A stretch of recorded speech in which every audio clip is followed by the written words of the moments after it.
యేసుక్రీస్తును మనకిచ్చిన రక్షణ వెలైంది.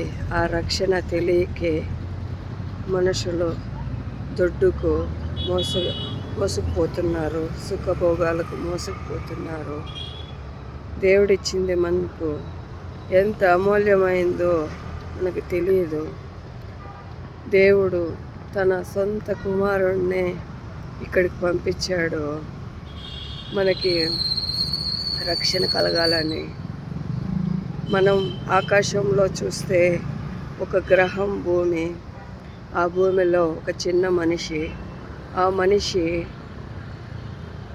మనిషి కోసం తానే సృష్టించిన ఈ భూమిని చిన్న మనిషి కోసం వచ్చి తన ప్రాణాలనే ఇచ్చినాడు, తన రక్తాన్నే కార్చినాడు. కాబట్టి మనం ఇక్కడ తనకి నమ్మకస్తులుగా జీవిద్దాం. రక్షణ చాలా వెల అయింది. ఎంత వెల అయిందంటే మన ప్రాణాన్నే ఇచ్చినా చాలదు. ఆయన 1,00,00,000 రూపాయలైతే మనం 1 రూపాయితో 5 పైసలతో సమానం. మన ప్రాణం ఇచ్చినా చాలదు. కాబట్టి దేవుడికి మనం రుణపడి ఉందాం.